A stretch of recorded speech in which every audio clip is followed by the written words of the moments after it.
Hi ಎಲ್ರಿಗೂ ನಮಸ್ಕಾರ. Welcome to new journey. So ಇವತ್ತು ನಾನು ಶಂಖಪುಷ್ಪ ಹೂವು ಅಥವಾ ಬ್ಲೂ ಟೀ ಅಥವಾ ಗೋಕರ್ಣ ಹೂವು ಅಂತ ಕೂಡ ಇದನ್ನ ಕರೀತಾರೆ. ಇದ್ರ ಎಲ್ಲರ ಮನೆ ಹತ್ರನೂ ಈಸಿಯಾಗಿ ಸಿಗುತ್ತೆ. ಅಥವಾ ನೀವು ಇದನ್ನು ಬೀಜ ಹಾಕಿದ್ರೆ ನಿಮ್ಮ ಮನೆಯಲ್ಲೇ ಇದನ್ನ ಬೆಳ್ಕೊಬೋದು.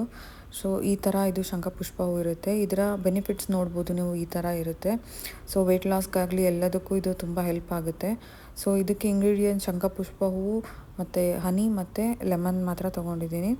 ಸೊ ಇದನ್ನು ನಾವು ಫಸ್ಟು ನೀರು ಬಾಯ್ಲ್ ಮಾಡ್ಕೋಬೇಕು. ನೀರು ಬಾಯ್ಲ್ ಮಾಡ್ಕೊಂಡು ಅದಕ್ಕೆ ನಾವು ಆ ಹೂವುಗಳನ್ನು ಹಾಕೋಬೇಕು. ಸೊ ಇದು ಹಾಕೋದ್ರಿಂದ ಅದು ಬೇಗ ನೀವೊಂದು 5 ಮಿನಿಟ್ಸ್ ಬಿಟ್ಟರೆ ಅದು ಕಲರ್ ಚೇಂಜ್ ಆಗುತ್ತೆ. ಅಥವಾ ನೀವು ಆ ಹೂವನ್ನು ಯೂಸ್ ಮಾಡದೇ ಇದ್ದರೆ ಅಥವಾ ಹೂವನ್ನು ಯೂಸ್ ಮಾಡದೇ ಇದ್ದರೆ ನೀವು ಅದು ಹೂಗಳನ್ನು ಒಣಗಿಸಿನೂ ಕೂಡ ಯೂಸ್ ಮಾಡ್ಬೋದು. ನೀವು ಎಷ್ಟು ದಿನ ಬೇಕಾದರೂ ಇಟ್ಕೋಬೋದು. ಸೊ ನೀವು ನೋಡ್ಬೋದು ಅದರಲ್ಲಿ ಸ್ವಲ್ಪ ಅದು ಕುದೀತಾ ಇದ್ದರೆ ಹಾಕಿದ ತಕ್ಷಣ ಸ್ವಲ್ಪ ಕಲರ್ ಚೇಂಜ್ ಆಗುತ್ತೆ. ಬ್ಲೂ ಕಲರ್ಗೆ ಅದು ಕನ್ವರ್ಟ್ ಆಗುತ್ತೆ. ಸೊ ಇದರಿಂದ ತುಂಬ ಬೆನಿಫಿಟ್ಸ್ ಇದೆ.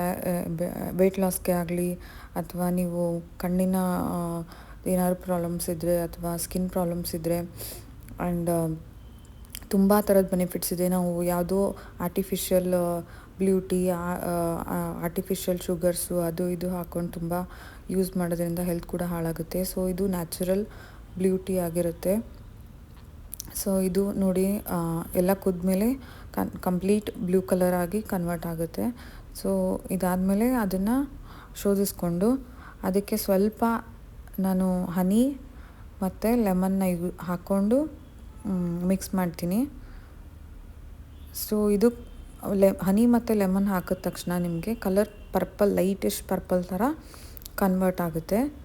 ಸೊ ಕನ್ವರ್ಟ್ ಆದಮೇಲೆ ನೋಡ್ಬೋದು ಬ್ಲೂ ಇಂದ ಲೈಟಿಶ್ ಪರ್ಪಲ್ ಆಗಿ ನ್ಯಾಚುರಲ್ ಆಗಿ ನಿಮಗೆ ಇದು ಕನ್ವರ್ಟ್ ಆಗುತ್ತೆ.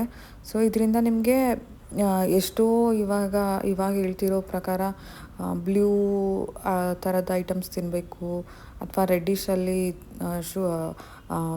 ಬ್ಲಡ್ ಸರ್ಕ್ಯುಲೇಷನ್ಗೋಸ್ಕರ ತಿನ್ನಬೇಕು. ಸೊ ಇದು ನ್ಯಾಚುರಲ್ ಆಗಿಯೂ ಇರುತ್ತೆ. ಸೊ ಹೆಲ್ತಿಯಾಗೂ ಇರುತ್ತೆ. ವೆಯ್ಟ್ ಲಾಸು ಮಾಡ್ಬೋದು. ಸೊ ಇದು ನಿಮಗೆ ಬೆನಿಫಿಟ್ಸ್ ಆಗಿರುತ್ತೆ. ಇದರಲ್ಲಿ ಎಲ್ಲ ಕೊಟ್ಟಿದ್ದೀನಿ. So thanks for watching.